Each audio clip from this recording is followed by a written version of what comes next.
जय हिंद दोस्तों। Real study campus पे आपका बहुत बहुत स्वागत है।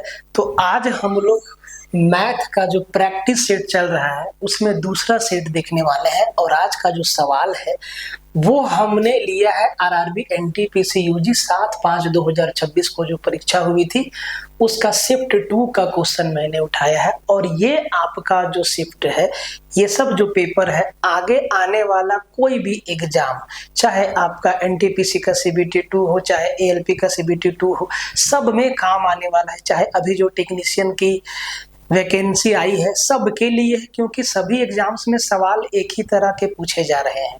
तो ऐसा नहीं सोचना है कि ये एनटीपीसी यूजी में आया है तो ये यूजी में ही काम आएगा, नहीं जी। ग्रेजुएट लेवल में भी सेम पैटर्न का सवाल है, टेक्नीशियन में भी सेम पैटर्न का सवाल है, आपका जो है एएलपी में भी सेम पैटर्न का सवाल है, सब में सेम पैटर्न का सवाल डाल रहा है। ठीक है, तो आपको टेंशन लेने की आवश्यकता बिल्कुल भी नहीं है। बस आपको अच्छा से प्रैक्टिस करना है और ढंग से एक एक क्वेश्चन को बनाना है मेरे साथ साथ, और अपना आंसर कमेंट में डालना है कि आपका फाइनली कितना सही हुआ। आप देखिए एग्जाम में सवाल को लगाने का अप्रोच क्या होगा। सबसे बड़ी बात कि एग्जाम में सवाल को लगाना कैसे है, कितना कैलकुलेशन करना है आपको, कितना आप एग्जाम में लिखेंगे, कितना आप ऑप्शन का सहारा लेंगे, इन्हीं सब बातों पे हम लोग ध्यान देंगे। कितना ऑप्शन हमारा साथ देगा, कितना डिजिटल सम साथ देगा, कितना बार यूनिट डिजिट साथ देगा, इन सब पे पैनी नजर रखेंगे। और ऑप्शन पे एकदम तिरछी नजर रखना है आपको, हमेशा एक नजर ऑप्शन पे रखना है। पूरा का पूरा कैलकुलेशन आपको किसी भी सवाल में नहीं करना होता है। हाँ, कुछ सवाल होता है जो चाहता है कि आप पूरा का पूरा कैलकुलेट करो उसको और डिटेल में जाओ, तो भैया उन सवालों को पहचान के पहले छोड़ देंगे। ये भी एक कला है, आर्ट है। ठीक है, तो टेंशन लेने की आवश्यकता आपको बिल्कुल भी नहीं है। आप ध्यान से देखिए, चीज़ों को सीखिए और लेक्चर को शेयर मारिए, ज़्यादा से ज़्यादा चैनल को शेयर मारिए, वीडियो को लाइक से दीजिए, कमेंट में अपना फीडबैक दीजिए। ये सब चीज़ ना आप लोग मिस कर जा रहे हैं। बहुत क्वालिटी का कंटेंट आपको दे रहे भाई साहब, कंटेंट का वैल्यू करो। ठीक है, यही सब क्वेश्चन एग्जाम में फिर से रिपीट होगा। मैं कह रहा हूँ कि फिर से रिपीट होगा यही सब सवाल जो हम लोग पढ़ रहे हैं, जो हम लोग पढ़ने वाले हैं। ठीक है, और इस चैनल पे आपको इतना सारा कंटेंट दिए हैं, इतना सारा कंटेंट दिए हैं। आप जरा यूट्यूब पे जाके अब रियल स्टडी कैंपस को जरा जाके सर्च करो। ठीक है, यहाँ पे आप डाल दो रियल स्टडी कैंपस। ठीक है, real study STUDY study campus. और भाई साहब आप देखो क्या कमाल का लेक्चर है उस पर। ठीक है, आप एक बार देखो जरा जाके।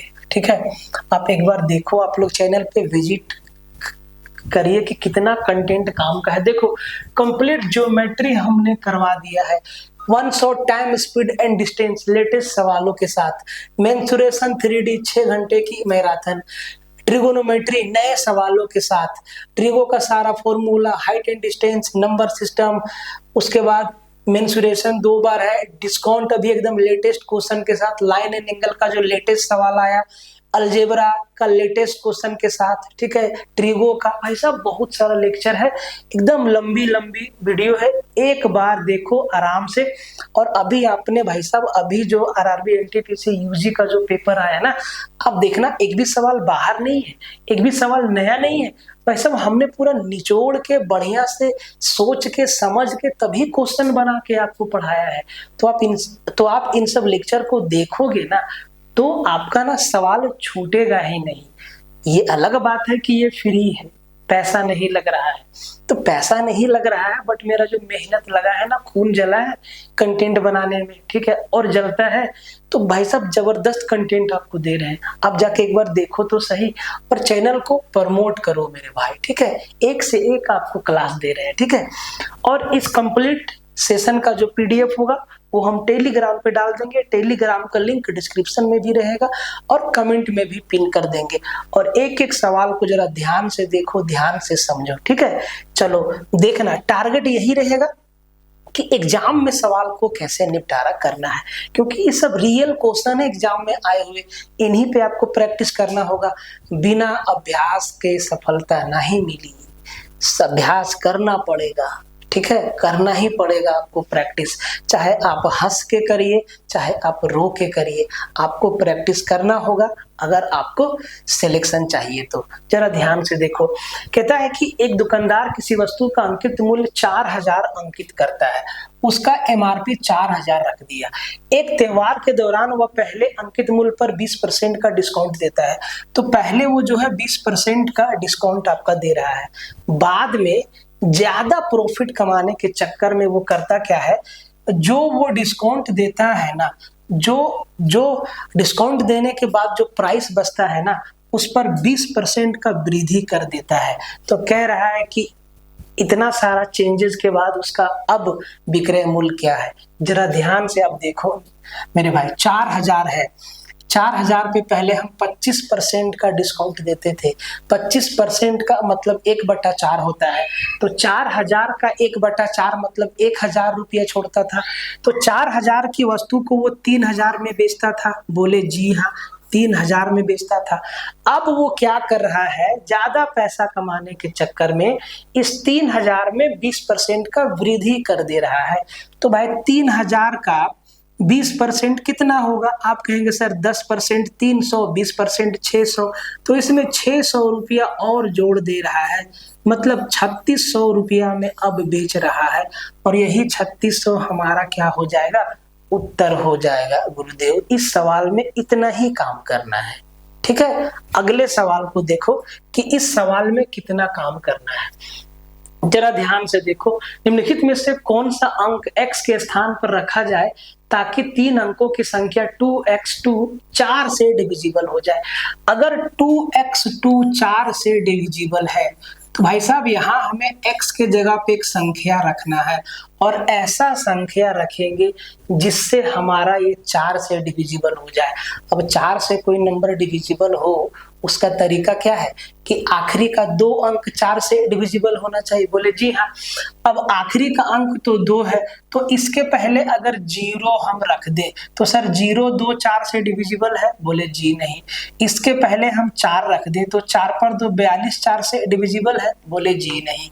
2 रख दे तो सर 2 और 2 22, क्या 22 4 से डिविजिबल है, बोले जी नहीं।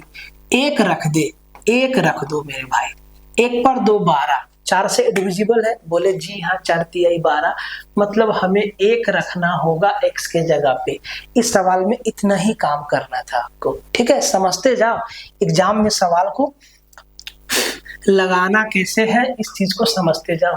कहता है कि यदि 4000 की धनराशि 10% वार्षिक चक्रवृद्धि ब्याज पर 2 वर्षों के लिए निवेश की जाती है, जहां ब्याज वार्षिक रूप से संयोजित होती है, तो कुल धनराशि की गणना कीजिए। अगर आपको कोई 4000 रुपया उधार देता है, बोले ठीक है 4000 उधार दिया, और आपसे 10% ईयरली कंपाउंड इंटरेस्ट लेता है और 2 साल का समय है, तो सर एक बात बताइए कि 2 साल में 10% के हिसाब से कितना परसेंट आप इंटरेस्ट दीजिएगा। बोले सर 10% पहला साल, दूसरा साल भी देंगे 10%, लेकिन दूसरा साल पहले साल के 10% पे भी 10% देंगे, मतलब टोटल 21% हम इंटरेस्ट देंगे। तो हमें अमाउंट निकालना है, तो आपको 4000 का सीधा 121% कर देना है और आंसर आपका आ जाता है। तो भाई साहब कंपाउंड इंटरेस्ट का खूबसूरती क्या है, बोले सर पहला साल तो 10% मिलेगा, बोले सर ये 10% दूसरा साल भी मिलेगा, लेकिन दूसरा साल ना एक घटना और घटेगा और ये आगे से घटते जाएगा कि पिछले साल के ब्याज पे भी ब्याज मिलेगा। तो सर 10 का 10% कितना, 1 होता है ना, तो सर हमें टोटल कितना मिला, 21 रुपया या 21% ब्याज मिला। तो बस हमें लौटाना है, हमें जो है अमाउंट बताना है। तो सर 100% प्रिंसिपल प्लस 21% इंटरेस्ट, मतलब हमें 4000 का 121% लौटाना होगा। जरा ध्यान से देखना, ये 00 से 00 कट जाएगा क्या, बोले जी हाँ, 1 0 रह जाएगा और 121 गुना 4 484, 484 पे 1 0, मतलब 4840 रुपया जो है हम लौटाएंगे फाइनली, ठीक है। इतना ही काम करना था इस सवाल में, ठीक है जी। आगे बढ़ जाओ, इसी तरीका से आप लोग भी टेस्ट लगाना। जब भी प्रैक्टिस सेट लगाओ इसी तरीका से लगाओ, डिटेल में जाने की आवश्यकता नहीं है। इस सवाल को ध्यान से देखो, कहता है कि लेन देन कोड 92,419 13 से विभाज्य नहीं है। इसे 13 से विभाज्य बनाने के लिए सबसे छोटी संख्या को संख्या के अंत में संलग्न अपेंड करना होगा, वह संख्या ज्ञात करिए। अब इस सवाल को आप समझिएगा, पहला नजर में आपसे गलती हो जाएगा। तो सर ये कह रहा है कि ये जो नंबर है ना 92,419, यही है ना 92,419, ये जो नंबर है, ठीक है। अब कह रहा है कि ये नंबर 13 से डिविजिबल नहीं है, वो पहले ही बता दिया। बोले ठीक है, बहुत अच्छी बात है। अब कह रहा है कि इसके अंत में संख्या को शामिल करना है। तो ऐसा नहीं कि इसमें जोड़ना है, लास्ट में 9 है तो 9 में हम जोड़ेंगे, नहीं, एक संख्या और शामिल करना है। यहाँ पे एक संख्या और शामिल करना है जो कि चारों ऑप्शन में से एक होगा, ठीक है, तब ये संख्या 13 से डिविजिबल हो जाएगा। अभी ये संख्या 1 2 3 4 5 अंक का है, एक संख्या और इसमें शामिल करेंगे, संलग्न मतलब एक संख्या और लास्ट में जोड़ेंगे। तो भाई साहब जोड़ना नहीं है, 9 के साथ जोड़ना, एक संख्या रखना है, मतलब ये 6 अंकों की संख्या हो जाएगा, ठीक है। तो वो संख्या कौन सा है? तो भाई साहब सिंपल है, इसको आप 13 से भाग दो। तो ये 92 है, 13 सत्ते 91, एक बचा, 1 पर 4 14, 13 एकम 13, एक आया। अब ये लास्ट में हो गया 119। 119 13 के टेबल में नहीं आता है, लेकिन 13 निम्मा 117 होता है। तो 119 में 117 गया, 2 बचा। अब ध्यान दो, यहाँ 2 बचा और 2 के साथ क्या रख दे, 4 रख दे, 2 रख दे, 5 रख दे, 6 रख दे कि ये संख्या पूरा तरीका से डिविजिबल हो जाए। तो आप कहेंगे कि सर कि 6 रख दीजिए, 2 पर 6 26, 13 दूना 26 कट जाएगा, मतलब हमें इस संख्या के लास्ट में 6 को रखना पड़ेगा, ठीक है। ऐसे बनाना था ये सवाल। आगे बढ़ जाए, बस आप लोग ईमानदारी से लेक्चर को शेयर करते रहना, ठीक है जी। कहता है कि 4 संख्या है A B C D और इनका एक रिलेशन बना दिया है A + 2 = B - 2 = C + 4 = D - 4। और भाई साहब A B C D का वैल्यू दे दिया है, तो कह रहा है कि D का मान बताइए। बता देते हैं, रेशियो का मतलब क्या, भागा होता है। बोले जी हाँ।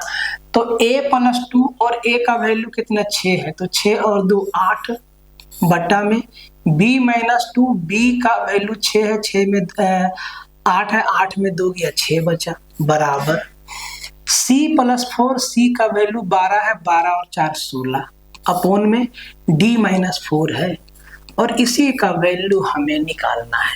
तो सबसे पहले काट दें। बोले जी हाँ, 8 दूना 16 और ये 2 से निपट गया 3 बार में, ठीक है। तो भाई साहब एक बात बताओ कि यहाँ पे आप ध्यान दो कि जो है डी का जो वैल्यू आएगा वो क्या आएगा। बोले सर यहाँ से डी का वैल्यू क्या आएगा, 7 आएगा। बोले जी हाँ, यहाँ से तो डी का वैल्यू 7 आ रहा है ना। बोले जी हाँ। 6 और 2 8, 8 में 2 गया 6। बोले जी हाँ। तो सर यहाँ से तो डी का वैल्यू आपका, सॉरी, डी बराबर जो आ रहा है, एक मिनट, डी बराबर जो आ रहा है वो आ रहा है 3 बराबर हो गया D - 4, तो डी का वैल्यू हो गया 3 और 4 7। तो 7 तो ऑप्शन में है ही नहीं कहीं, 7 तो है ही नहीं। तो सर डी के जगह पे क्या रख दें, डी का वैल्यू 7 होगा। एक बार जरा देख लेते हैं कि क्या ऑप्शन गलत है क्या। बोले सर यहाँ पे A का वैल्यू B है, तो ये तो 8/6 हो जाएगा। बोले जी हाँ। और इधर ऊपर में 16 है और D है मेरा 7, 7 में 4 गया तो 3, तो ये तो बराबर हो नहीं रहा है, ये बराबर नहीं हो रहा है, ठीक है। कहीं कोई मिस्टेक तो है नहीं, ऑप्शन में एरर होगा। तो क्या 8/6 बराबर 16/3 है। बोले जी नहीं। सी का वैल्यू 12 है, 12 4 16 है, डी का वैल्यू 7 आया है और 7 में भाई साहब 4 गया तो 3 बचा। तो सर क्या ये बराबर है, दोनों साइड बराबर है। बोले जी नहीं। तो सर इसमें ना एरर है, कहीं ना कहीं एरर है। एक बार और इसको चेक कर लेते हैं, कहीं ना कहीं एरर है लग रहा है, क्योंकि ए बी सी का वैल्यू दिया हुआ है। तो सर a+2, तो a का वैल्यू 6 है, 6 और 2 8 हो जाएगा, बट्टा b-2, b का वैल्यू 8 है, 8 में 2 गया 6 हुआ, बराबर। बोले जी हाँ।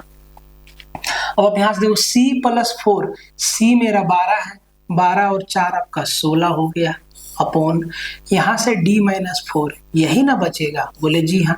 तो इससे d का है तो वैल्यू आएगा। बोले जी हाँ। तो ये 8 दूना 16 काट दो। बोले जी हाँ। अच्छा, ऐसे ऐसे थोड़ी ना कटेगा, हम तो काट दिए, ऐसे ऐसे गुना ना होगा भाई, ठीक है। तो ये 6 दूना 12 और 12 और 4 16, सर डी का वैल्यू 16 आएगा। ऑप्शन में मिस्टेक नहीं था, मिस्टेक हमसे हो रहा है, हम यहाँ से यहाँ काट दिए। अरे यहाँ से यहाँ थोड़ी ना कटेगा, ये ऊपर नीचे कटेगा, ऊपर ऊपर कटेगा, नीचे नीचे कटेगा, क्रॉस क्रॉस तो गुना होगा ना, ये मिस्टेक हो रहा था हमसे, सॉरी। आगे बढ़ जाते हैं। कहता है कि किसी वस्तु पर 10% की 3 क्रमिक छूटों के तुल्य एक सिंगल डिस्काउंट आपको निकालना है।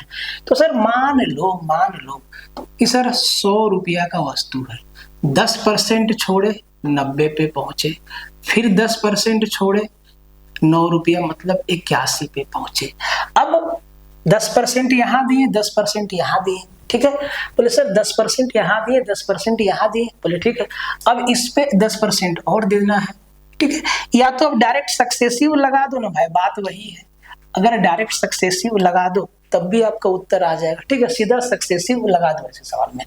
तो सर 10% और 10% का 2 सिंगल डिस्काउंट, तो पहले 10 और 10 20। बोले जी हाँ। माइनस 10 गुना 10 100, ये हो जाएगा 1। तो सर पहला 19 आएगा, फिर से इसको 10 के साथ भिड़ा दो, ठीक है। तो 19 और 10 29 हो जाएगा, ठीक है। अब जो 19% आया ना, अब 19% और एक 10% और बचा ना, 3 बार 10 10 देना है ना। तो सर 19% और 10% को फिर भिड़ाओ, तो 19 और 10 29। बोले जी हाँ। कैसे हो जाता है ऐसे, 19 और 10 29 माइनस 19 गुना 10 90, 190 को 100 से भागा देंगे 1.9। अब 29 में 1 गया, बोले सर 28 बचा, 28 में 0.9 गया, तो सर 27.1 बचा, यही ना हमारा होगा। बोले जी हाँ, 27.1% का सिंगल डिस्काउंट हुआ, ठीक है। इतना ही काम करना है इस सवाल में। कहता है कि 4 अंकों की वह सबसे बड़ी से बड़ी संख्या ज्ञात कीजिए जिसे 6, 7 और 10 से भागा देने पर प्रत्येक स्थिति में शेषफल 5 बचे। तो भाई साहब आप ऐसे सवाल को कैसे बनाओगे, एलसीएम मेथड से? जी नहीं, ऑप्शन से ही बना दो। सब 4 अंकों की बड़ी से बड़ी संख्या जिसको जब 7 से भाग देंगे तब भी शेष 5 बचेगा, उसी संख्या को 6 से भाग देंगे तब भी शेष 5 बचेगा, और उसी संख्या को 10 से भाग देंगे तब भी शेष 5 बचेगा। अब यहाँ पे भाई साहब दिखा 10, तो सर ध्यान दो, ये जो 9875 है, 9875 में 9870 तो 10, यहाँ तक तो 10 से कट जाएगा, लेकिन ये 5 बच जाता है और यही ना शेष है। मतलब इकलौता ऑप्शन है, तो 9875 हमारा क्या हो जाएगा, आंसर हो जाएगा। 4 अंकों की बड़ी से बड़ी संख्या, इसमें दिमाग नहीं लगाना है, ठीक है। कोई साउथ की मूवी होती है ना जिसमें मार धाड़ एकदम उल्टा पलटा मार के एकदम रपेट देता है, सब साइंस वहां फेल हो जाता है, उसी तरीका का सवाल था पीछे वाला। अब आप जरा ध्यान दो, कहता है कि एक खुदरा विक्रेता 60 पेन खरीदता है और उन्हें 72 पेन के खरीद मूल्य के बराबर बेच देता है, तो लाभ प्रतिशत। अरे भाई 60 पेन खरीदा और 72 पेन के बराबर पैसा कमाया। आप ये बात समझ सकते हैं कि सर वो 60 पेन खरीदा था और वो 72 पेन खरीदने जितना पैसा कमा लिया, मतलब वो 12 पेन का प्रॉफिट किया, यही ना लाभ है मेरे भाई। बोले जी हाँ, ये तो सीपी है। बोले जी हाँ। तो 60 में 12 का लाभ हुआ, 12 का लाभ हुआ 60 में, 60 में 12 का लाभ हुआ और 100%। बोले जी हाँ। ये 1/5, 1/5 मतलब क्या, 20% का प्रॉफिट बना, उसका 20% का प्रॉफिट बना, ठीक है। आगे बढ़ जाते हैं, आगे देखिए। कह रहा है कि दिल्ली, लखनऊ और जयपुर से ट्रेनें क्रमशः 12, 18 और 27 मिनट पर चलती है। ठीक है जी, कोई दिक्कत नहीं। यदि सभी ट्रेनें 6 बजे एक साथ चलती है तो अगली बार एक साथ कब चलेगी?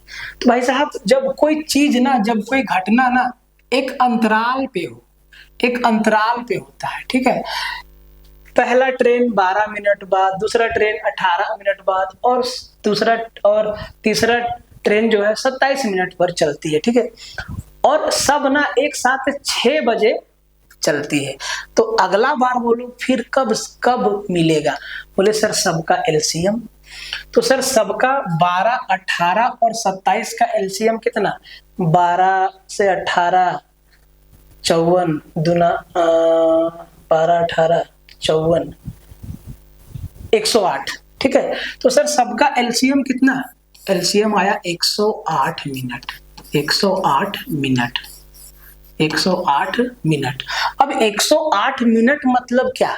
बोले सर 60 मिनट का 1 घंटा, मतलब 1 घंटा 1 आवर और प्लस 48 मिनट। इसका मतलब ये जो तीनों ट्रेन है ना 1 घंटा 48 मिनट बाद फिर से मिलेंगी एक साथ। तो सर ये लोग 6 बजे चल दिया था, 6 बजे से 1 घंटा 48 मिनट मतलब 7 बज के 48 मिनट पर ये लोग फिर मिलेगा। इतना ही काम करना था इस सवाल में, ठीक है। आगे बढ़ जाते हैं।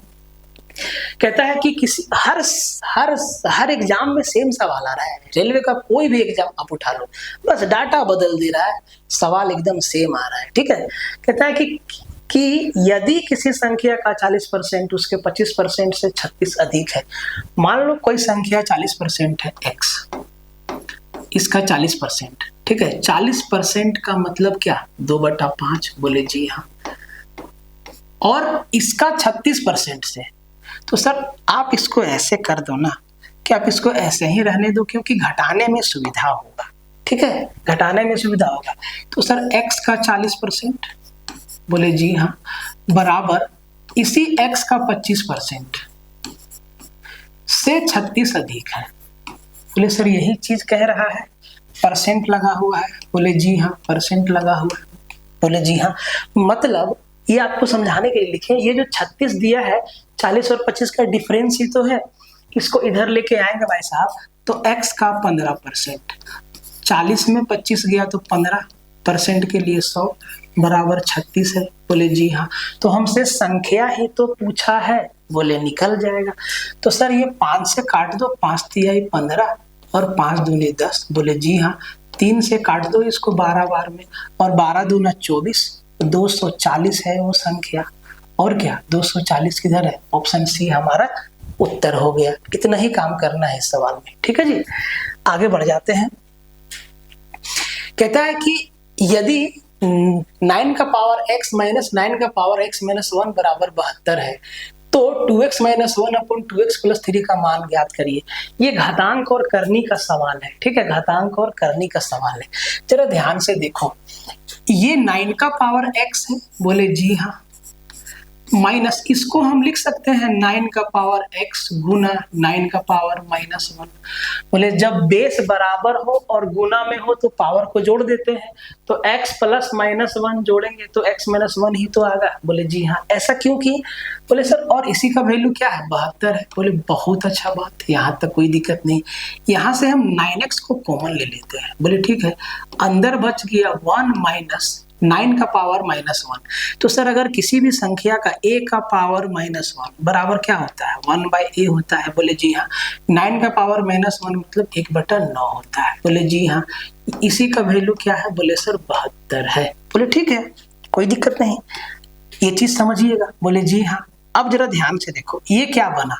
ये बन गया 9 का पावर x गुना, यहाँ पे 9 कम 9, 9 में 1 गया, ये हो गया 8/9। बोले जी हाँ, बराबर में 72। अब देखो ये ना, ये 8 से कट गया 9 बार में। बोले जी हाँ। और ये 9 इससे गुना हो जाएगा, तो सर ये क्या हो जाएगा 9 निमा 81, मतलब ये हो जाएगा 9 का पावर x, और सर 81 को हम लिख देंगे 9 का पावर 2। बोले जी हाँ, बेस बराबर तो पावर भी बराबर। x का वैल्यू क्या आया 2 आया, x का वैल्यू 2 x के जगह पे रख दो। अब देखो x का वैल्यू 2 रख दो, तो 2 गुना 2 4, 4 में 1 गया 3। बोले जी हाँ, 2 गुना 2 2, 4 और 4 और 3 7, 3/7 किधर है, ऑप्शन बी हमारा क्या हो गया, उत्तर हो गया। इतना काम इसमें करना होगा, ठीक है। आप स्टेप्स को स्किप कर सकते हैं, लेकिन हमें समझाने के लिए इतना तो लिखना होगा, ठीक है। आगे बढ़ जाते हैं, जरा समझिएगा ध्यान से। भाई साहब इस सवाल को देखो, सरल करना है, सिंप्लीफिकेशन का सवाल है। इसमें ना भाई साहब चारों ब्रैकेट है, लाइन ब्रैकेट है, उसके बाद छोटी वाली है, उसके बाद मंझली वाली है, और फिर बड़ी वाली ब्रैकेट है। तो आपको सोल्व कहाँ से करना है, तो सर सबसे पहले आपको लाइन ब्रैकेट से सोल्व करना होगा, यहाँ से सोल्व करना होगा। क्या ये सवाल आप लोग के होमवर्क के लिए छोड़ सकते हैं? तो सर इस सवाल को होमवर्क के लिए छोड़ दे, एकदम सिंपल सवाल है, ठीक है, होमवर्क के लिए सोल्व कर देना है, ठीक है। देखो घटाना कैसे है जरा ध्यान दो। मान लो कि ये 2.2 है और यहाँ 1.8 है, तो हम ना सॉरी क्या हो गया भाई साहब, क्या हो गया? बोले जी हाँ कुछ नहीं हुआ है, ठीक है। यहाँ पे मान लो कि 2.2 है और यहाँ पे 1.8 है, तो हम जब घटाएंगे ना तो हम इसको 22 और 18 मानेंगे। 22 में 18 गया 4 आएगा, एक अंक के बाद पॉइंट लगा देंगे, 0.4 होगा, ठीक है। और फिर 0.4 को इसमें घटाएंगे 3.2 में, ठीक है। तो ऐसे आप घटाइएगा। इसका आंसर आप कमेंट करिएगा, ठीक है। इसका आंसर आप जो है कमेंट करिएगा कि किसका किसका सही आया, और इसका सही आंसर है 4.5, ठीक है। ये भी हम लिख दिए, ये होमवर्क है। आगे बढ़ जाते हैं, इसको देखो भाई साहब, ये थोड़ा ठीक ठाक सवाल है। कह रहा है कि एक ठोस बेलन का वक्र पृष्ठीय क्षेत्रफल संख्यात्मक रूप से उस दूसरे बेलन के संपूर्ण पृष्ठीय क्षेत्रफल के बराबर है जिसकी त्रिज्या पहले बेलन की आधी है। यदि पहले बेलन की त्रिज्या और ऊंचाई 7 और 4 है तो दूसरे बेलन का वक्र पृष्ठीय क्षेत्रफल निकालना है। अब देखो यहाँ पे हम लोग 11 वाला सिस्टम नहीं लगा सकते हैं कि पाई का वैल्यू 22/7 है तो 11 का मल्टीपल देख लेंगे। पाई को तो एज इट इज छोड़ दिया है, तो वो सिस्टम तो गया। तो जो पहला वाला बेलन है उसका रेडियस, उसका हाइट 7 है और रेडियस आपका 4 है। तो सर बेलन का, पहले बेलन का वक्र, कर्व सरफेस एरिया क्या होता है? कर्व सरफेस एरिया क्या होता है? 2πRh। बोले जी हाँ।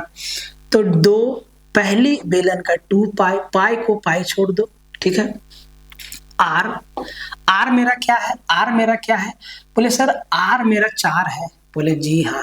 और सर हाइट तो हाइट मेरा क्या है? बोले सर हाइट मेरा क्या है? हाइट मेरा 7 है, ठीक है, 7 है। बोले जी हाँ। तो पहला जो बेलन है इसका ये क्या है? कर्व सरफेस एरिया, और ये बराबर है दूसरे बेलन के टोटल सरफेस एरिया। तो सर जो दूसरा बेलन है उसका टोटल सरफेस एरिया क्या होगा? टोटल सरफेस एरिया क्या होगा? दूसरा बेलन का रेडियस हम आर माने हैं, ठीक है। लेकिन क्या बोला है, यदि पहले कह रहा है कि जिसकी त्रिज्या पहले बेलन की त्रिज्या की आधी है, तो सर पहला बेलन का रेडियस कितना है? 4 है। तो जो दूसरा वाला बेलन है उसका रेडियस कितना? 2 होगा। बोले जी हाँ।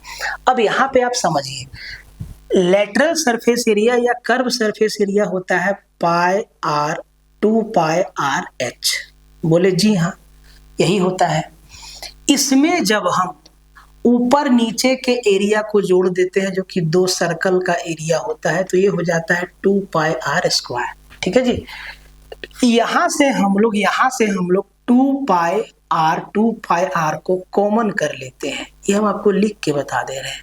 अंदर बचता है h+r। बोले जी हाँ। तो सर ये क्या हो गया? दूसरे वाले बेलन का टोटल सरफेस एरिया। तो सर टोटल सरफेस एरिया क्या होगा? 2π, और सर रेडियस हमें मालूम है, दूसरा बेलन का रेडियस पहले बेलन के रेडियस का आधा है। तो सर पहले बेलन का रेडियस 4 है तो दूसरा वाला का 2 होगा। तो सर 2π इंटू में 2, और अंदर में क्या होगा सर? h+r। दूसरा बेलन का h हाइट है और रेडियस 2 है। बोले जी हाँ। यही चीज होगा ना, यही चीज होगा ना। बोले जी हाँ। इसको आप समझ लीजिए, ठीक है भाई साहब। ये आपका क्या है, कंसेप्ट है, इसको समझ लीजिए, ठीक है। इसको समझ लीजिएगा, हम एक बॉक्स में डाल दे रहे हैं, ठीक है। इसको समझ लीजिएगा, ठीक है जी। अब आप ध्यान से देखो, ये भाई साहब पाई से पाई हमारा कट जाएगा। बोले सर पाई से ये 2 पाई और ये 2 पाई हमारा कट जाएगा। बोले जी हाँ। ये 2 से कट जाएगा 2 बार में। बोले जी हाँ।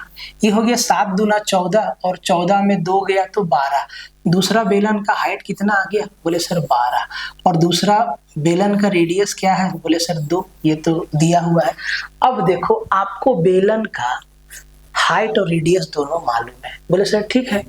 तो इसका वक्र surface area, lateral surface area क्या होता है? 2 पाई आर एच। तो 2 गुना पाई तो रहेगा। बोले जी हाँ। आर क्या है मेरा? आर मेरा 2 है। बोले जी। हाइट मेरा कितना? 12 है। तो सर 12 चौके 48, 48 पाई सेंटीमीटर स्क्वायर क्या हो गया? दूसरा वाला बेलन का लेटरल सरफेस एरिया। इतना काम आपको करना पड़ेगा, ठीक है, क्योंकि पाई वाला कंडीशन पाई को एज इट इज छोड़ दिया है। ट्रिगो का सवाल है, कहता है कि यदि sin 6a बराबर cos 12a, एक चीज आप लोग जानते होंगे कि सर sin a बराबर अगर cos b है, अगर है तो इसका मतलब होता है कि इसके एंगल का सम जो है 90 डिग्री ही होगा। बोले जी हाँ। ये चीज पता है? बोले जी हाँ। ये चीज पता है तो ये सवाल आपका क्या हो गया? हवा हो गया, खत्म हो गया। इनके एंगल को जोड़ो, 12 और 6 18, 18 a का वैल्यू 90 डिग्री आएगा। बोले ठीक है, बहुत अच्छी बात है। तो सर a का वैल्यू कितना आएगा? बोले सर 5 डिग्री आएगा। अब हमसे पूछा है tan 9a plus cot 9a का वैल्यू। बोले जी हाँ। a का वैल्यू 5 डिग्री रख दो, 9 पचे 45, 9 पचे 45, मतलब tan 45 प्लस में cot 45। tan 45 कितना होता है? 1। cot 45 कितना? 1। और 1 और 1 को जोड़ेंगे तो कितना होगा? बोले सर 2 होगा। 1 + 1 2 होगा और 2 हमारा क्या हो गया? आंसर हो गया। इतना ही काम करना है आपको। इसको जरा ध्यान से देखो, कहता है कि एक समचतुर्भुज आकृति के मैदान का विकर्ण जो है 224 और 420 मीटर है, ठीक है। मैदान का परिमाप ज्ञात करिए। अब जो समचतुर्भुज होता है ना, इसका तो चारों भुजा होता बराबर है। बोले जी हाँ। चारों भुजा क्या होता है? बराबर होता है। और इनका डायगोनल जो होते हैं ना, वो आपस में एक दूसरे को बराबरी पे काटते हैं। तो अगर इसका लेंथ 420 मीटर है तो सर 220 इधर और 220 इधर होगा। बोले जी हाँ। और इसका लेंथ 224 है तो सर 112 इधर और 112 इधर होगा। और यहाँ पे 90 डिग्री का कोण बनता है केंद्र पे। बोले जी हाँ। मतलब चारों के चारों जो त्रिभुज है वो राइट एंगल ट्रायंगल है। और जब 2 साइड दिया है और 90 डिग्री के सामने वाला ही तो निकालना है, यही तो साइड है।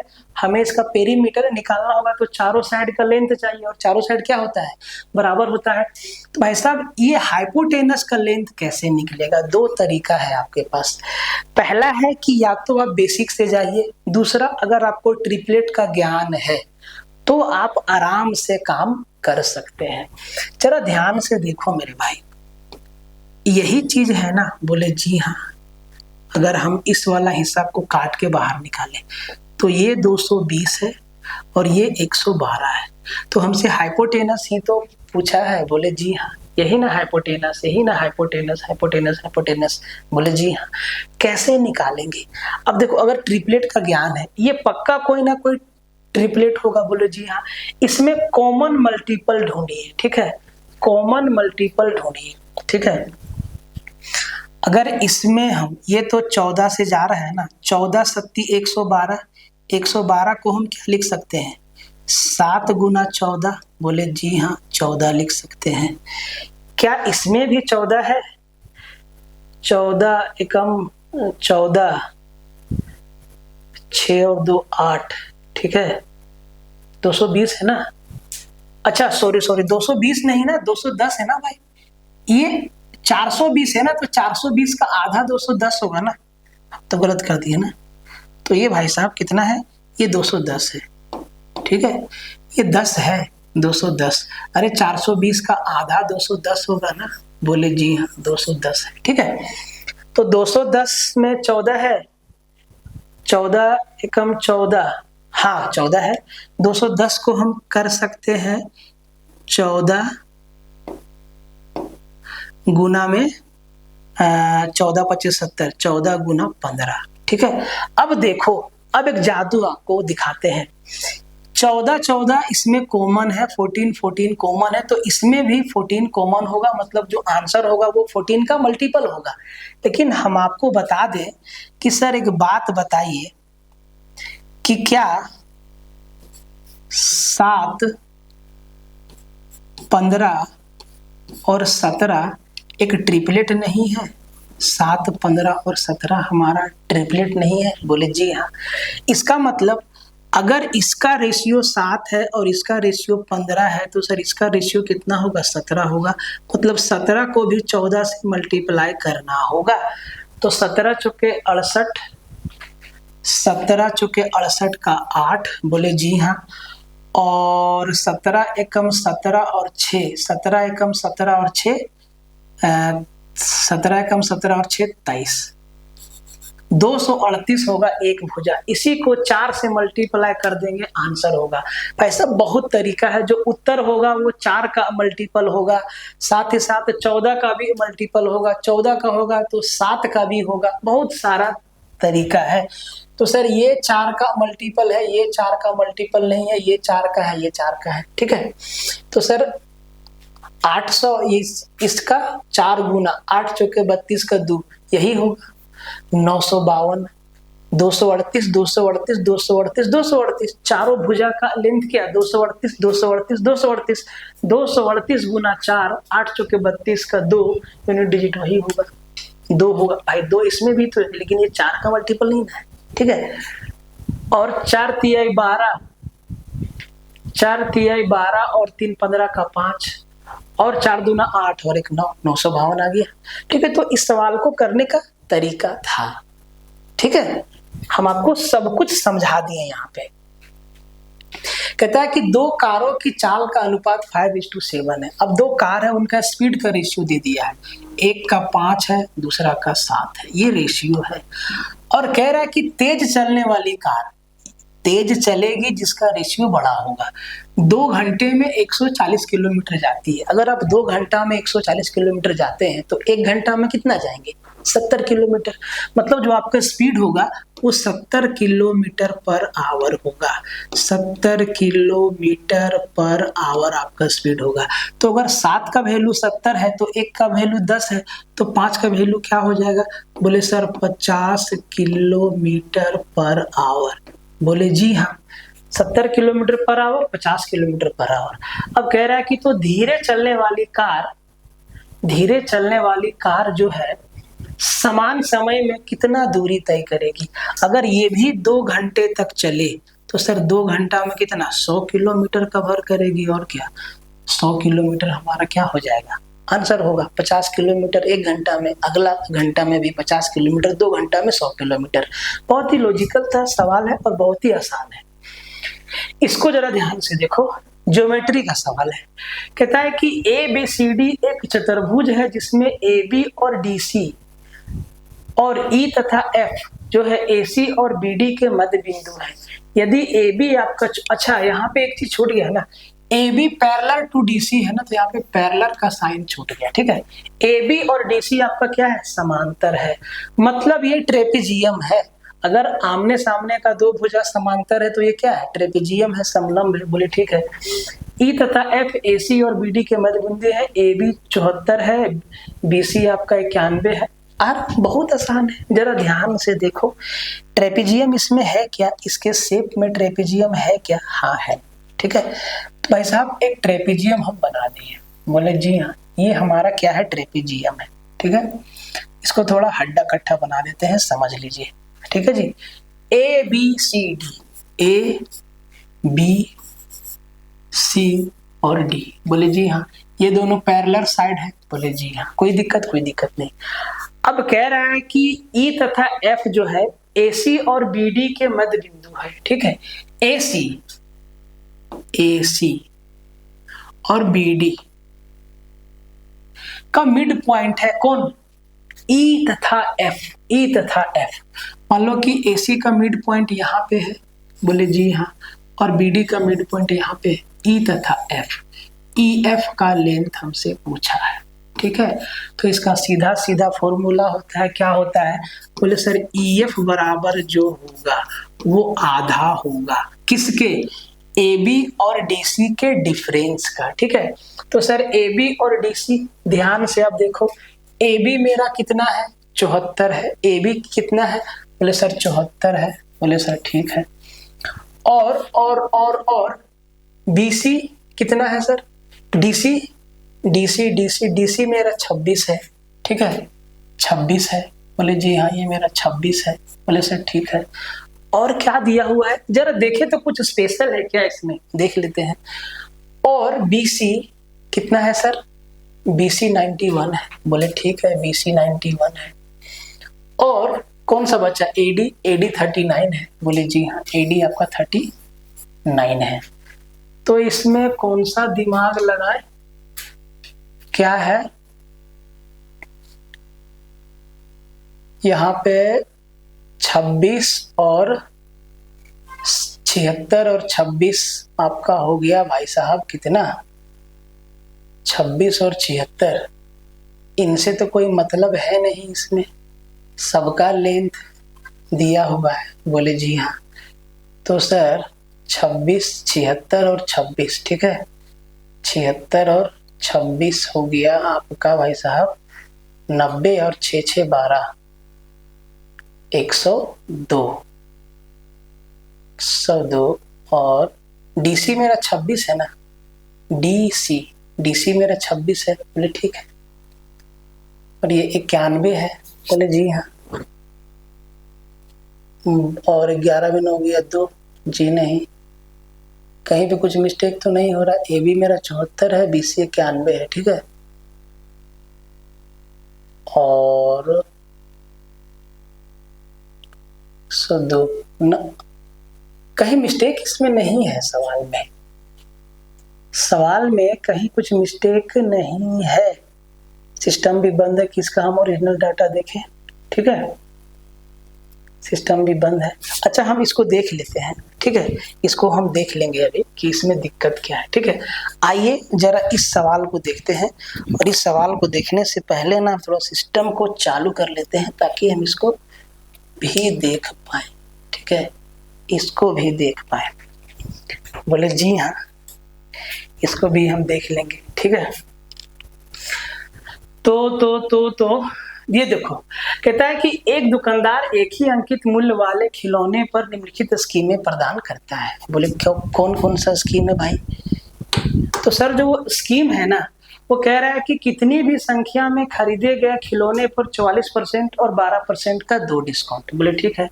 दूसरा है कि कितनी भी संख्या में खरीदे गए खिलौने पर 18%, 43% और 23% का 3 डिस्काउंट। बोले सर ठीक है। पहले 4 खिलौनों पर 8% और उसके बाद प्रत्येक खिलौनों पर 38% की डिस्काउंट। बोले ठीक है। डी है 10 खिलौने खरीदने पर ग्राहक को केवल 7 खिलौने के मूल्य का भुगतान करना होगा। मतलब ये हो गया आपका 10 खिलौना खरीदिएगा तो केवल 7 का मतलब 3 छोड़ देगा ना, तो 30%। ये तो नहीं। पूछा क्या है कि एक ग्राहक 10 खिलौना खरीदता है। ऊपर दी गई स्कीमों में से कौन सी स्कीम उसके लिए सबसे कम लाभप्रद है? सबसे कम बेनिफिशियल कौन सा स्कीम है?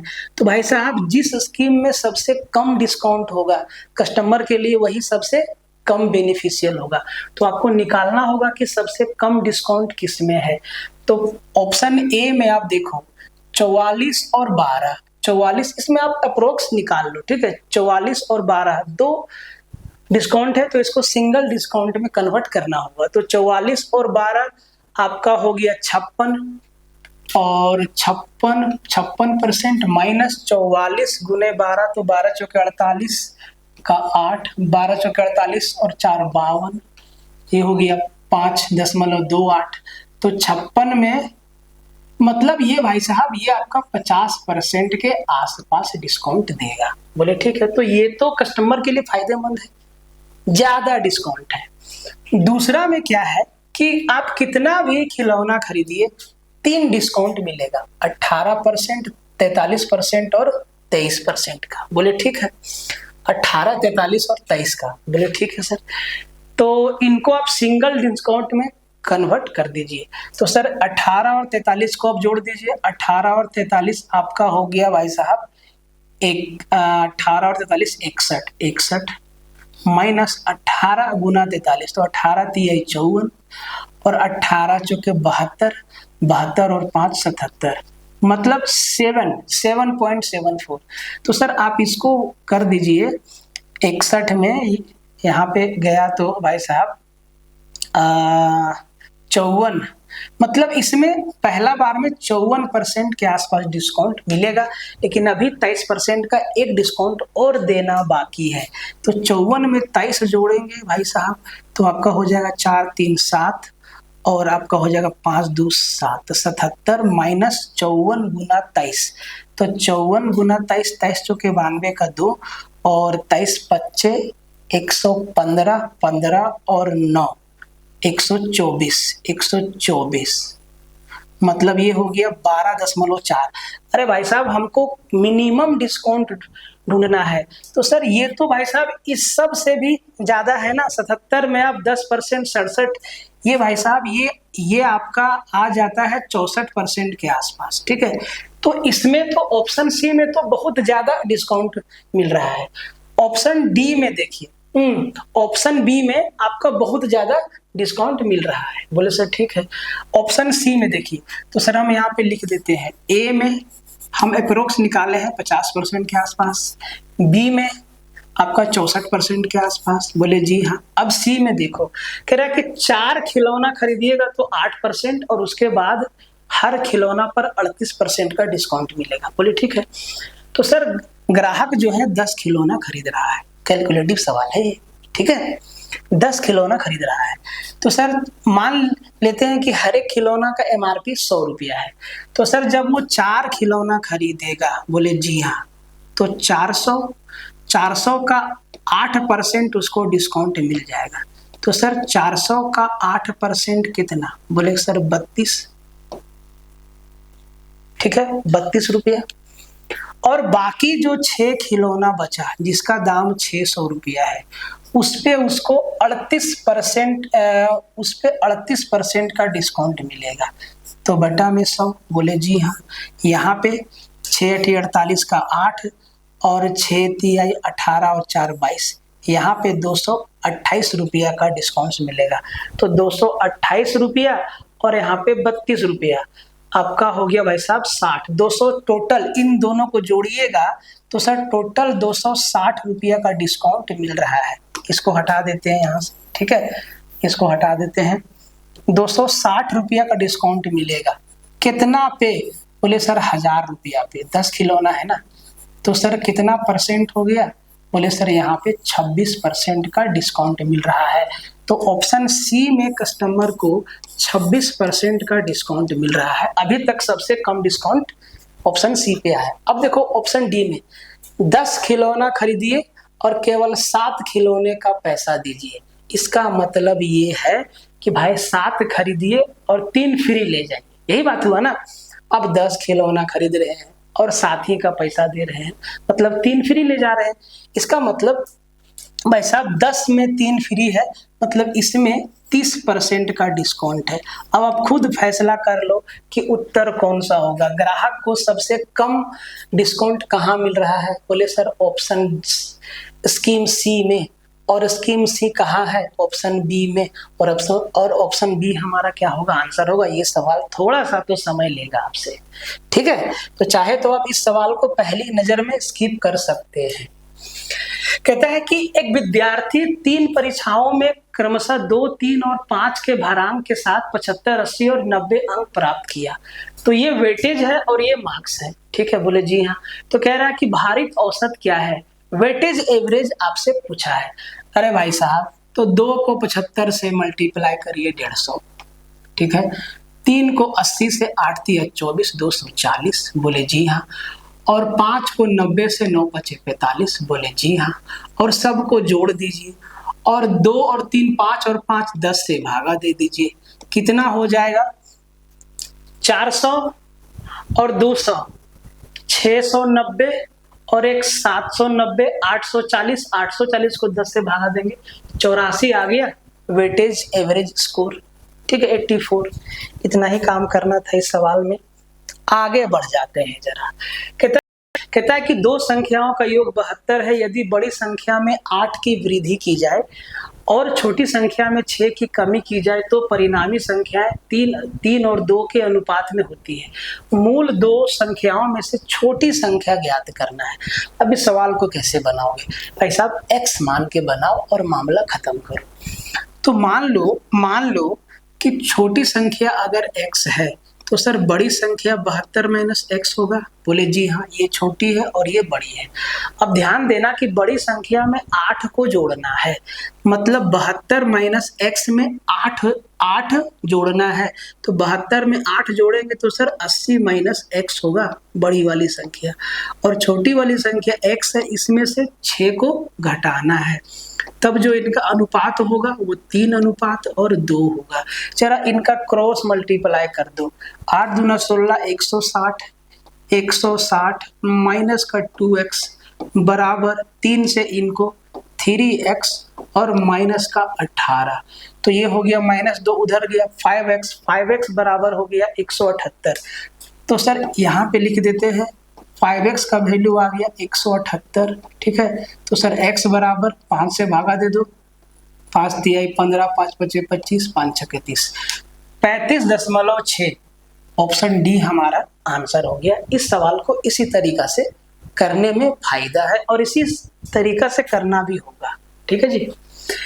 इसको देखो, एवरेज का सवाल कह रहा है कि k संख्याओं का औसत x है यदि किन्हीं दो संख्याओं में से प्रत्येक से अगर 48 घटा देते हैं तो नया औसत x - 12 हो जाता है।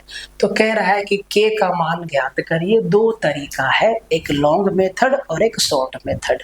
तो जो एग्जाम में आपको बनाना है भाई साहब, एक बात बताइए, अगर हम प्रत्येक संख्या में 48 घटा रहे हैं और दो संख्या में हम घटा रहे हैं 48, तो सर हम टोटल में कितना घटा दे रहे हैं? बोले सर 48 दूना 96 घटा दे रहे हैं।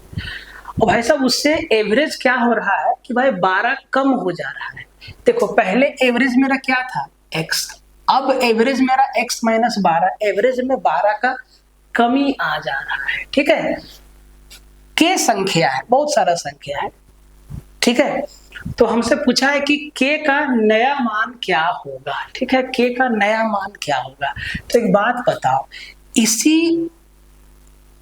96 के चलते एवरेज में 12 का कमी आया, इसका मतलब 1 12 8 96, 1 का वैल्यू 8 आया और जो 1 है यही आपका k है। k का वैल्यू क्या आ गया? 8 आ गया आपका, सीधा सीधा, ठीक है जी। ऐसे बनाना है इसको। दो भाई बहनों की आयु का योगफल 44 है यदि इनमें से एक की आयु दूसरे की आयु के 2 गुने से 4 वर्ष कम है। तो भाई साहब उनकी आयु का अंतर ज्ञात करना है, अंतर ज्ञात करना है, ठीक हो। अब उनका एज का डिफरेंस आपको बताना है। तो भाई साहब एक बात बताओ, दोनों का योगफल 44 दे दिया है। बोले जी हाँ। अगर एक का आयु x है तो सर दूसरा का एज 44 - x होगा। बोले जी हाँ। अब कह रहा है कि एक की यदि इनमें से एक की आयु दूसरे के आयु के 2 गुने से 4 वर्ष कम है, ठीक है। तो भाई साहब ऐसे इसको बनाओ, ऐसे बनाओ, ठीक है, ऐसे बनाओ इसको, ऐसे बनाओ, ऐसे तो फंसोगे, ऐसे फंसने का चांस है, ठीक है। किसका ले लें? एक की आयु दूसरे की आयु, दो भाई बहनों की आयु, यहाँ फंसने का चांस है। इनमें से एक की आयु दूसरे की आयु के 2 गुने से 4 वर्ष कम है। तो भाई साहब x तो ये तो तय है कि ये वाला बड़ा होगा और ये वाला छोटा नंबर आएगा, ये बड़ा होगा और ये छोटा नंबर आएगा। तो जो ये नंबर है ना, इसका 2 गुना से 4 वर्ष कम है और ये बराबर हो जाएगा 44 माइनस एक्स। ठीक है, तो भाई साहब इधर हो जाएगा 3x और 44 और 4 48। तो भाई साहब x का वैल्यू आ जाएगा आपका 16, मतलब एक होगा 16 साल का, और भाई साहब और 44 में 16 गया तो 44 में 16 गया तो 28, एक होगा 28 साल का। अब इनका डिफरेंस कितना का है सर? बोले 12 साल का। 12 साल का है ना, एक है 16 साल का, एक है 16 साल का और एक है 28 साल का। कंडीशन देख लो, इसका ये जो है इसका 2 गुना से 4 वर्ष कम है। 16 का 2 गुना 32, 32 में 4 घटाइए 28 पे आए। बोले जी हाँ। तो कम वाला में कंडीशन लगाना है, अगर इसमें लगा दोगे तो मामला फंस जाएगा। ठीक है, ध्यान देना, ये छोटा नंबर है, ये बड़ा नंबर आएगा। तो भाई साहब जो बड़ा नंबर होगा ना वो छोटे नंबर के 2 गुने से 4 कम होगा। ठीक है, तो ये चीज आपको ध्यान देना है। x का वैल्यू 16 आया, x का वैल्यू 16 आया, यहाँ पे एक चीज समझना होगा, नहीं तो एग्जाम में माथा घूम जाएगा, क्योंकि यहाँ पे छोटा बड़ा कुछ नहीं दिया हुआ है। ठीक है, कोई दिक्कत नहीं। आगे बढ़ जाइए। इस सवाल को 24 का क्यूब प्लस -7 का क्यूब प्लस -17 का क्यूब का मान ज्ञात करिए। ऑप्शन पे नजर रखिए, यूनिट डिजिट सबका अलग अलग है, यूनिट डिजिट से काम हो जाएगा। तो सर यहाँ पे 4 का क्यूब 64 मतलब 4 आएगा। यहाँ पे ध्यान दो, बोले सर यहाँ माइनस का पावर -7 का पावर भाई साहब ओड नंबर है, तो जो भी आएगा वो नेगेटिव ही आएगा। तो सर 7 का क्यूब 43 मतलब यहाँ पे -3। बोले जी हाँ, यहाँ भी 7 का क्यूब 343 मतलब -3। तो यहाँ पे 4 -6 आया। बोले जी हाँ। तो सर 4 में 6 तो नहीं घटेगा, जब हम घटा रहे होंगे तो 4 से पहले जो अंक होगा उससे एक उधार लेंगे, मतलब 14 में 6 गया तो 8। सर किसका यूनिट डिजिट 8 है? बोले ऑप्शन बी। और इस तरीका से इसका जवाब देना है आपको। ठीक है, तभी बात बनेगा। आगे बढ़ जाते हैं। कहता है कि एक नल, 2 नल एक टंकी को 4 घंटे और 11 घंटे में भर सकते हैं, तीसरा नल 11 घंटा में खाली कर सकता है। यदि सभी नल एक साथ खोल दे तो खाली टंकी को 1/4 भरने में 1/4 ही भरना है। कोई दिक्कत नहीं सर। 3 नल है, 1 2 3, बोले 2 भरने वाला है, ये 4 घंटा लेता है और ये 11 घंटा भरने में अकेले के लिए, और ये तीसरा वाला है ये 11 घंटा में खाली करता है, तो इसके माथे के ऊपर नेगेटिव साइन लगा दिए। तो 4 11 11 का एलसीएम 44। बोले जी हाँ। 4 घंटा में 44 काम, 1 घंटा में 11 काम, 11 घंटा में 44 काम, 1 घंटा में 4 काम, ये भी 1 घंटा में 4 काम। अब जब तीनों काम साथ करेगा तो भाई साहब ये 11 यूनिट पानी डालेगा, ये 4 यूनिट डालेगा और ये 4 यूनिट निकालेगा। अब देखो ये जो 4 यूनिट पानी डालेगा वो तो ये 4 यूनिट बाहर निकाल दे रहा है। बोले जी हाँ, मतलब टंकी में हर घंटा 11 यूनिट ही पानी जा रहा है। ठीक है, अब कह रहा है कि हमें टंकी पूरा नहीं भरना है, 1/4 भरना है। इसका 1/4 कितना होता है? बोले सर 11 यूनिट ही पानी डालना है। और देखो तीनों मिल के हर घंटा 11 यूनिट पानी ही डालता है, मतलब 11 यूनिट को 11 से भागा देंगे तो 1 घंटा में टंकी जो है 1/4 भरेगा, पूरा नहीं 1/4 भरेगा। ठीक है, आगे बढ़ जाते हैं। कहता है कि यदि मूलधन 1000 रुपया, ब्याज 5% वार्षिक है और समय अवधि 2 साल है तो साधारण ब्याज ज्ञात करिए। इस सवाल को सब कोई बनाएगा। तो सर 2 साल में 10% और 1000 का 10% 100 रुपया होता है। ठीक है, खत्म हो गया सवाल, इतना ही काम करना है इसमें। कहता है कि टेलीविजन की कीमत 50,000 है, एक विक्रेता कीमत के पहले 70% पर 15% और शेष पर 5% की छूट देता है, तो कुल प्रतिशत छूट ज्ञात करिए। अरे भाई यहाँ पे आपको थोड़ा समझना होगा।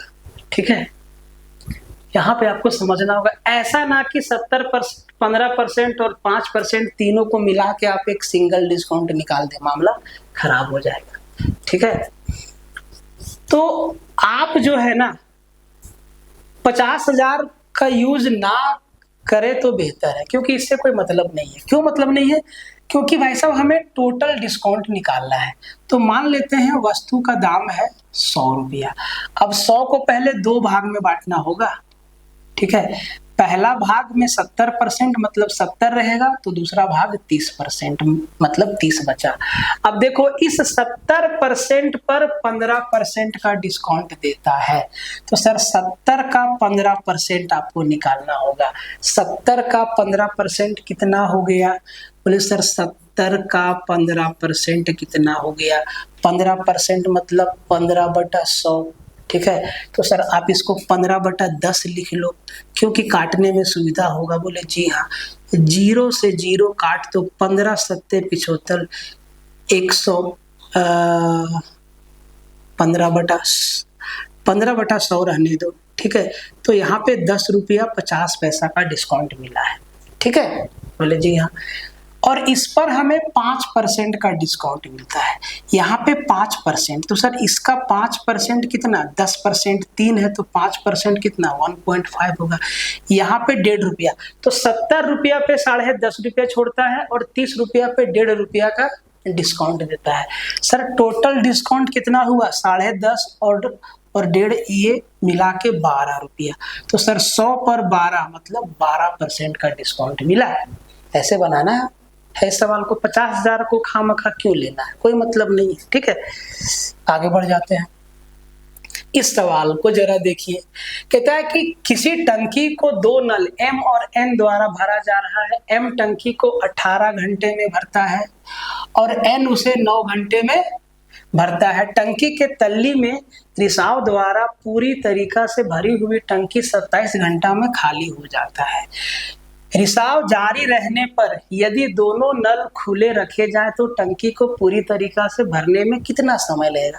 मतलब तीनों काम एक साथ हो रहा है। पानी भर, टंकी में पानी जा भी जा रहा है, टंकी में पानी जा भी रहा है और लीकेज से बाहर भी निकल रहा है। ठीक है, तो सर तीनों काम करना है आपको। ठीक है, तीनों काम करना है। बोले जी हाँ, तो M है, N है और मान लो कि एक लीकेज है L।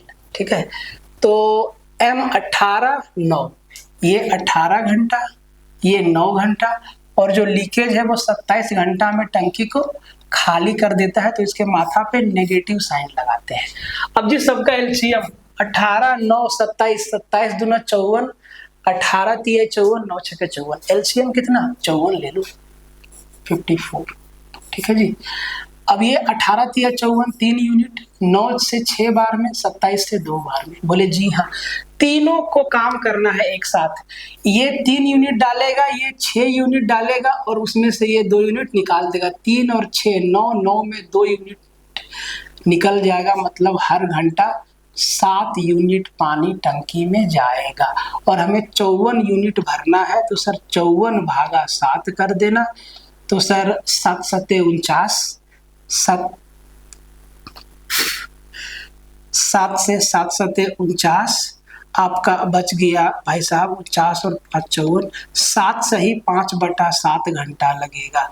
7 सही 5/7 घंटा लगेगा। ऑप्शन बी हमारा उत्तर हो जाएगा। ठीक है, आगे बढ़ जाते हैं।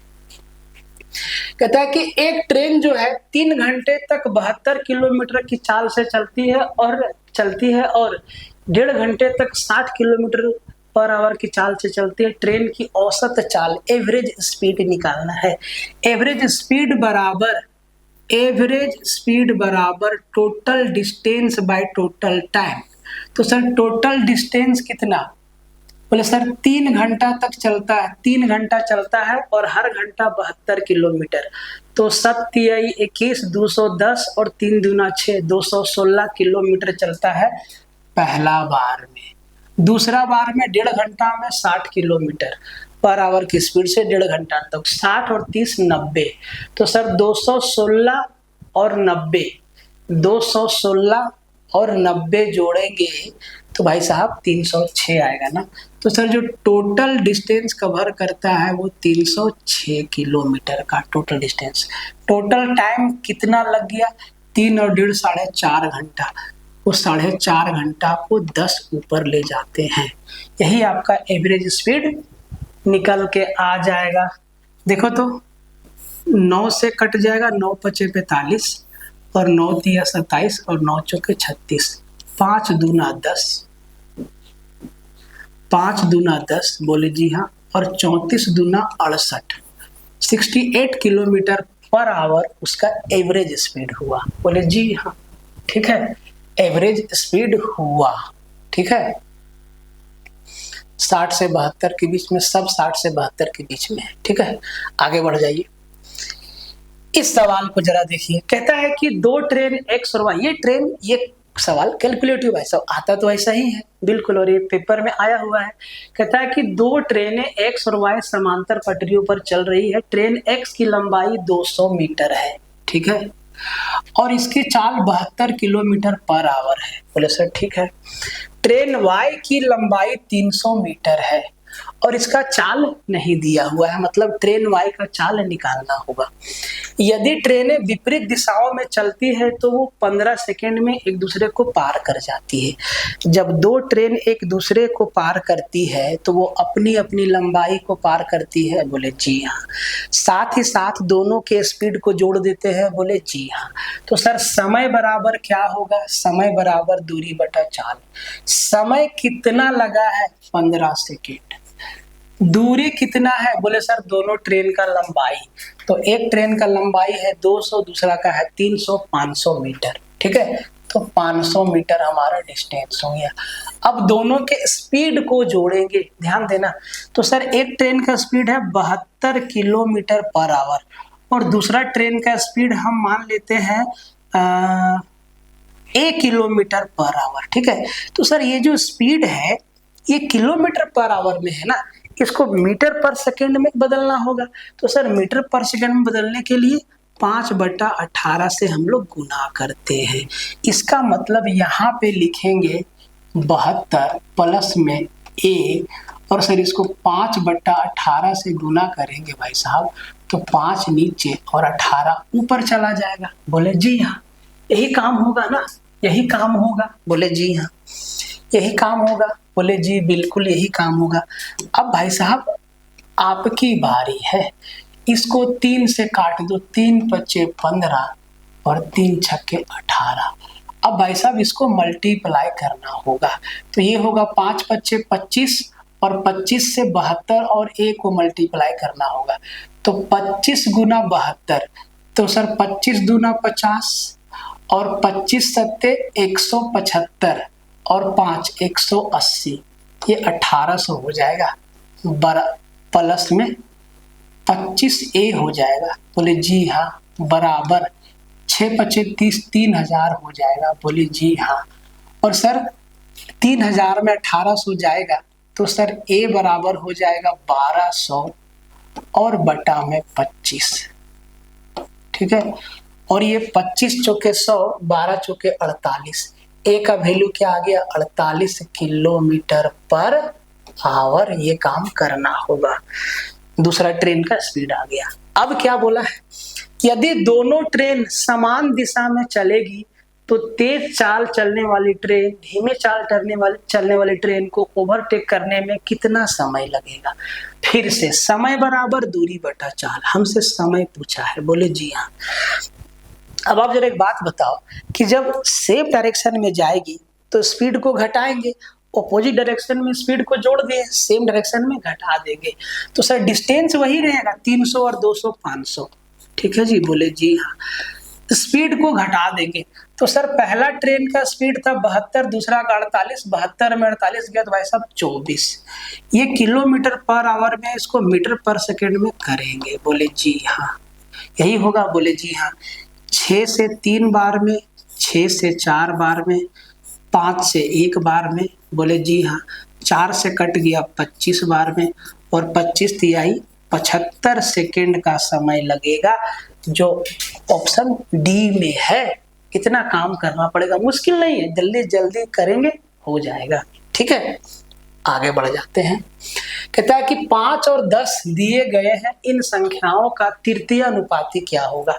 जब आपको थर्ड प्रपोर्शन निकालना है, थर्ड प्रपोर्शन तो होता है बी स्क्वायर बटा में ए, मतलब दूसरा संख्या का स्क्वायर, दूसरा संख्या 10 है, 10 का स्क्वायर 100 और बटा में ए, पहला संख्या 5 है, तो जो तीसरा संख्या होगा वो 20 होगा और ऑप्शन सी हमारा क्या होगा, उत्तर होगा।